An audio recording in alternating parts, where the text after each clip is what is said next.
วไหนไปลงตาบ้านลูกโน่นเดี๋ยวคุณน้อยไปรอลงตาหลังจากหลวงพ่อได้แนมเห็นเนน้อยกลับมาก็สงสัยว่าก่อนหน้านั้นได้ให้เนน้อยกลับบ้านไปเยี่ยมพ่อเยี่ยมแม่7 มื้อกลับมาเป็นอย่างคือยังมีชีวิตกลับมาอยู่หลวงพ่อกระตกใจก็ได้ใช่ค่ะเนน้อยว่าความเป็นไปเป็นมาจังไดเนน้อยจะบอกว่าขณะที่เนน้อยกำลังกลับบ้านอยู่น่ะเนน้อยมีย่างไปโอ้ปลาได้ค่ะท่านก็มองให้เป็นปลาให้ได้อย่าให้เป็นอย่างอื่นนะคะพ่อแม่ต่างเขาอนุญาตเขาเมื่อบ้านอย่างพ่อแม่ขณะนั้นเนน้อยกำลังย่างไป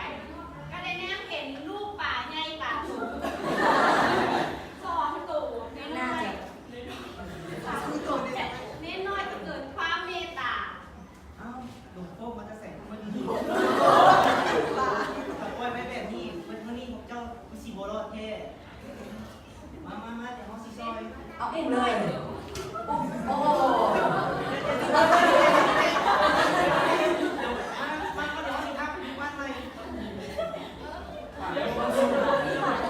เอาไปได้ความทุกข์ถนอมจริงๆด้วยส่วนลูกสั่งหลังจากเล่นน้อยหรือซอยป่าแล้วก็ย่างไปด้วยความเมื่อยล่ะเลยไปพักเศร้าเมื่อยอยู่ใต้พงไม้สูงใหญ่2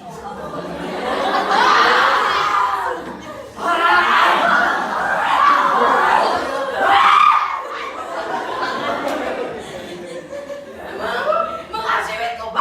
เอาทำไม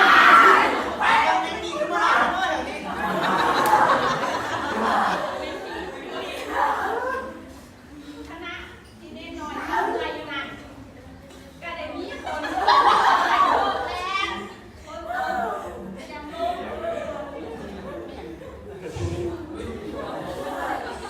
ก็มีคนน้อยตัวนึงตัวพวกจากคน เล่นห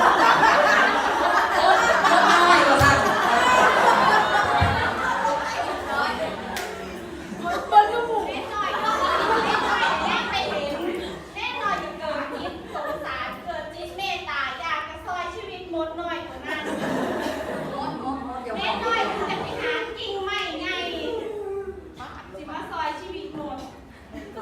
ปล่อยไว้แบบนี้ซีโบโรเท่แน่ ใส่หม้อ กูกินไม่ใหญ่มาหรอกดึงลงไปแล้วจะทักอีก เล่นหน่อยจะไป มันกดหรือมันอะไรไม่ได้บิดกูด่าเล่นหน่อยจะไป มันกลัวกินมดมากกว่าเล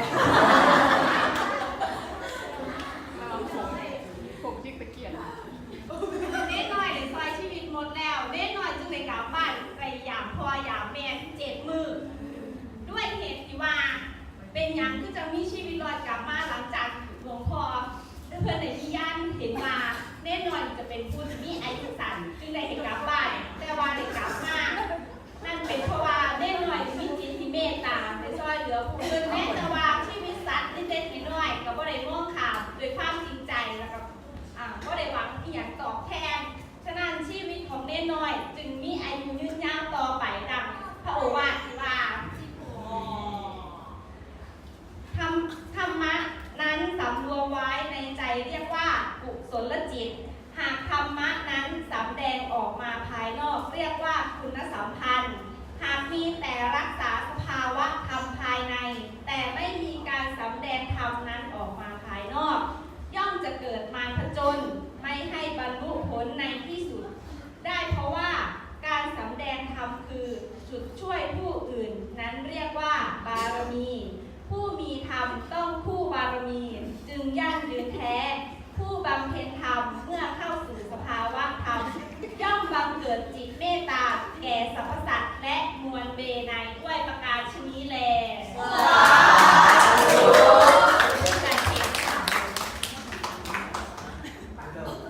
ออกจากโรงเรียน จบแล้วใช่ไหมคะ จบแล้ว